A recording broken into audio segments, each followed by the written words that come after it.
साथियों, दुनिया बदल रही है। दुनिया बहुत तेज़ी से एक नए रूप की तरफ, एक नए चेहरे की तरफ जा रही है। ये जो नया सिस्टम बनने जा रहा है वो एक ऐसा सिस्टम होगा जिसमें सारे देश अपने हिसाब से चलेंगे। वहाँ ना यूएन की बात होगी, ना वर्ल्ड नेशंस की बात होगी, ना यूएस की बात होगी, ना चाइना की बात होगी। वहाँ बात होगी बायलैटरल रिलेशंस की, वहाँ बात होगी मल्टीलैटरलिज्म की। तो आज की इस वीडियो में हम इसी चीज़ के कुछ कारण, डावोस में दी गई मार्क कार्नी की स्पीच, साथ में जो इंस्टीट्यूशन का फ्रेमवर्क है वो कैसे फेल हो रहा है, और लास्ट में जानेंगे कि ये जो नया वर्ल्ड ऑर्डर है ये दिखेगा कैसा, कैसा होने वाला है। हम हमारे जो स्पेकुलेशंस हैं वो लगाएंगे। तो सबसे पहले बात कर लेते हैं कि ये सब चीज़ों की जो शुरुआत है वो कहाँ से हुई है। तो देखिए, ऐसा है कि चीज़ों की शुरुआत तो बहुत समय पहले, लगभग 2 दशकों से चली रही है, पर पूरी दुनिया उसके ऊपर एक चश्मा लगा के अंधे की तरह ऑब्जर्व कर रही थी। दुनिया ये मान के चल रही थी कि ये सब सही चल रहा है, पर पिछले 1 साल में जो उसका एक मैग्नीफाइड रूप दिखा है, जो ट्रम्प के जो कार्यकाल, जो ट्रम्प के जो एक्शंस जो दुनिया में दिखे हैं, उसने सारी हदें पार कर दी और सारे जो ये पहलू थे उनको एक्सपोज कर दिया। हमें ट्रम्प के आने के बाद ये पता चला कि दुनिया में कितने देश है जो है वो सप्लाई चेन को लेकर, टैरिफ्स को लेकर, अपने जो मनी मार्केट, मनी के जो सिस्टम होते हैं, फाइनेंशियल सिस्टम्स होते हैं, स्विफ्ट हो गया यूएस का, उसको लेकर, अपने जो पीस की बातें हैं कि ये पीस फलाना, ये हमारे पे ये खतरा है, उसकी बातें कर कर जो वो एक्सप्लॉयटेशन करते हैं। जैसे अभी हाल ही में मादुरो का जो किडनैपिंग हुई है, ईरान को जो धमकी गई है, ग्रीनलैंड को जो धमकी गई है, साथ में जो ये सैंक्शंस वाला जो सिस्टम है कि आपकी मर्जी हुई, आपने सैंक्शन लगा दिया, पूरी दुनिया आपके सपोर्ट में आ जा रही है, जो यूएन में डिस्कशन होते हैं उनका ब्लॉकेड हो रहा है। ये सारी चीज़ें जो है ये कारण बनती है कि अब दुनिया नए वर्ल्ड ऑर्डर की तरफ जा रही है। और इसका सबसे पहला जो माइलस्टोन है, सबसे पहला जो सिग्नल है, वो हमें मिलता है डावोस से। डावोस में यूरोप और कनाडा का जो रुख रहा है, जो मार्क कार्नी की स्पीच रही है, उसमें ये हमें संकेत सबसे पहले मिलते हैं। मार्क कार्नी क्या कहते हैं? मार्क कार्नी कहते हैं कि भाई रियलिटी जानो। वो दुनिया को ये संकेत देते हैं कि सबको अब रियलिटी की तरफ देखना चाहिए। वो कहते हैं कि हाँ, हमें वैल्यूज़ की परवाह है, हाँ हमें ह्यूमन राइट्स की परवाह है, हाँ हमें टेरिटोरियल इंटीग्रिटी की परवाह है, हाँ हमें सोवरेनिटी की परवाह है, पर हम इस चीज़ों पर पर्दा नहीं डाल सकते कि एक देश या एक side of the world in चीज़ों को एक्सप्लॉइट करती है, और इन चीज़ों को एक्सप्लॉइट करके अब दुनिया में जो वो चेंजेस लाती है उसका हम सपोर्ट करते हैं। अब वो ये चीज़ नहीं देख सकते। और इसमें वो सबसे पहले जो है एग्जाम्पल देते हैं चेक रिपब्लिक के एक राइटर का, जिनका नाम है वैक्लाव हैकल। वो उसके बारे में ये बताते हैं कि जब उन्हें पूछा गया कि कम्युनिज्म इतना टिकाऊ, इतना रोबस्ट सिस्टम कैसे बन गया, तो वो बताते हैं कि एक ग्रोसर जो भी होता है रशिया में, वो अपनी दुकान के बाहर हमेशा ये लगाता है, एक पोस्टर लगा के रखता है कि workers you need to unite. आपको देश के लिए एक होना पड़ेगा, आपको आगे आना पड़ेगा, और आपको अपना एक जो सपोर्ट है वो गवर्नमेंट को देना पड़ेगा। और ये झूठ हर दुकान वाला, हर रोड पे जाता हुआ इंसान पढ़ता है, समझता है और मानता है। वो ये बताते हैं मार्क कार्नी कि इसी थ्योरी पे आज का वर्ल्ड ऑर्डर जो है, जो चल रहा है, वो काम करता था। यूएस, अमेरिका, ये जो देश है, जो यूरोप हो गए, ये सब यूएन में अपने हिसाब से चीज़ें चलवाते थे, अपने हिसाब से चीज़ों को ब्लॉक करते थे। और जब भी कुछ वाक्य, कुछ एक्शंस यूएस की तरफ से होता था, तब ये आंख मूंद कर कहते थे, हाँ भाई, यूएस जो करता है वो सही करता है, यूएस पीस की बातें करता है, यूएस ह्यूमन राइट्स की बातें करता है, यूएस डेमोक्रेसी की बातें करता है। पर इन्होंने बोला कि अब ये झूठ ज़्यादा नहीं चलेगा, क्योंकि इस झूठ का जो सबसे बड़ा कमज़ोर पॉइंट है वो है सच्चाई। और अब सच्चाई दुनिया के सामने आने लग गई है। ट्रम्प की जो हिपोक्रेसी है, ट्रम्प के जो अलग अलग तरह के बयान हैं, उनके जो एक्शंस हैं, वो इस चीज़ को सामने ला रहे हैं। और इसमें सबसे बड़ा जो पेन पॉइंट बना यूरोप के लिए, कनाडा के लिए, वो बना ग्रीनलैंड का मुद्दा। और इसी वजह से इन्होंने अपने रुख चेंज किए। जब इनको लगा कि जो पहले ग्लोबल इंस्टीट्यूशंस हुआ करते थे, यूएन, WTO, IMF, या फिर कोप हो गई, जब ये सारे इंस्टीट्यूशंस इनके पक्ष में काम करते थे, इनको फ़ायदा देते थे, तब तक तो ठीक था। पर अब ये इंस्टीट्यूशन जब इनके विरोध में हो गए, जब इन पे फाइनेंशियल क्राइसिस आने लगा, जब इनकी सोवरेनिटी की बात, सोवरेनिटी, टेरिटोरियल इंटीग्रिटी को नुकसान होने लगा, जब इनके ऊपर एनर्जी शॉक आने लगे।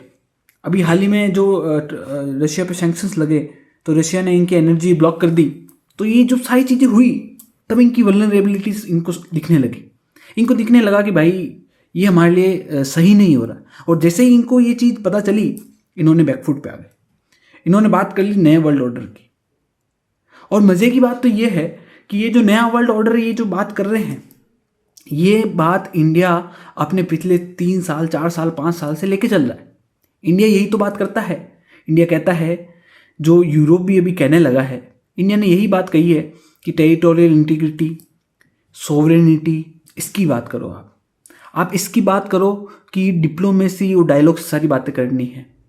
आप इसकी बात करो कि हमें 1 to 1 जो है वो बायलैटरल डीलिंग्स करनी है, हमें FTAs करने हैं। इकोनॉमिक इंटीग्रेशन की बात करो, आप ट्रेड की बात करो, आप बात करो सेलेक्टिव डिप्लोमेसी की, कि हमें अगर एनर्जी पे बात करनी है, एनर्जी पे बात करेंगे, हमारी टेरिटरी में कुछ दिक्कत है तो चलने दो।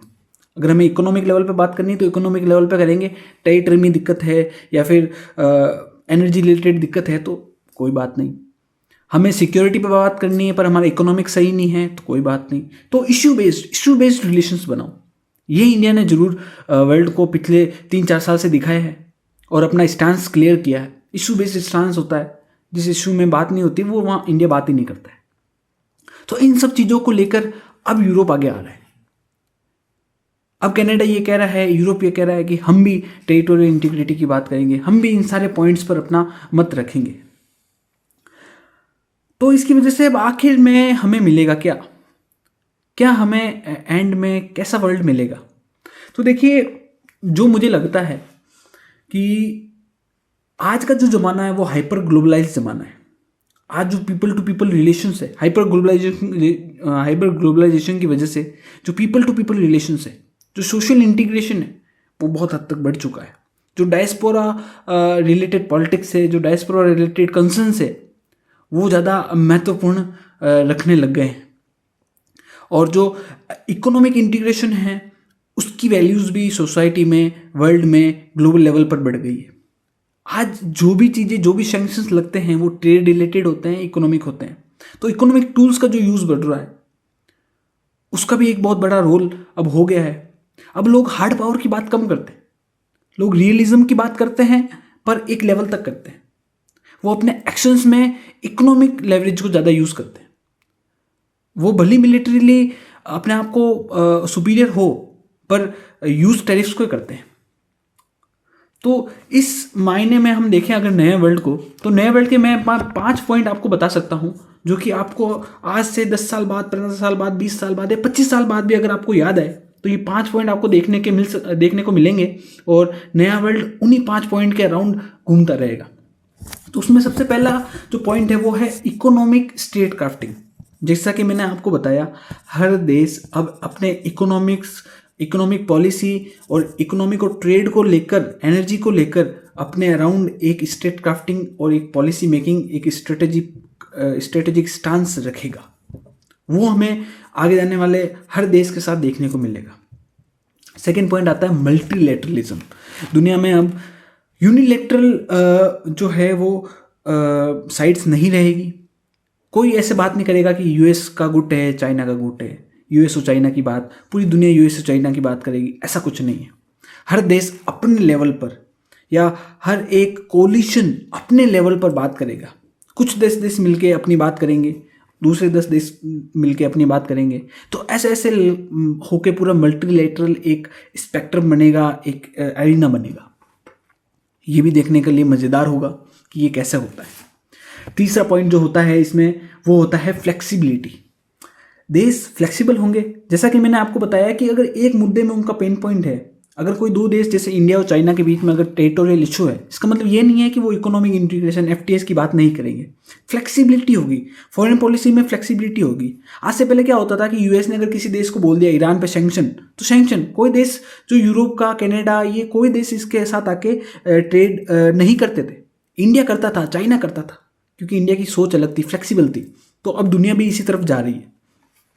इसमें जो अगला पॉइंट है, जो चौथा पॉइंट है, वो ये होगा कि जो आने वाला वर्ल्ड है वो people to people relations, diaspora, इसमें और ज़्यादा इंटीग्रेटेड हो जाएगा। इसमें जो वर्ल्ड है वो और ज़्यादा घुस जाएगा। जो लोग हैं, आप समझ ही नहीं पाओगे कि देश में जो एक कॉमन डायस्पोरा है वो रहेगा ही नहीं, क्योंकि ग्लोबलाइजेशन बढ़ गया है, सोशल मीडिया बढ़ गया है, इंटीग्रेशन बढ़ गया है। अब हर देश दूसरे देश की बातें करने लग गया है, पहले नहीं करते थे क्योंकि सोशल मीडिया नहीं था। और जो लास्ट पॉइंट है वो है बाईलेटरलिटी और मिलीलेटरलिटी। ये लास्ट पॉइंट ऐसा कहता है कि जो आगे आने वाला वर्ल्ड ऑर्डर है उसमें सारे देश जो है वो 1-to-1 रिलेशंस पे ज़्यादा फोकस करेंगे, या फिर मिलीलेटरलिटी यानी कुछ देश, 4-5 देश मिलके अपना एक अलग स्टांस रखने पे बात करेंगे।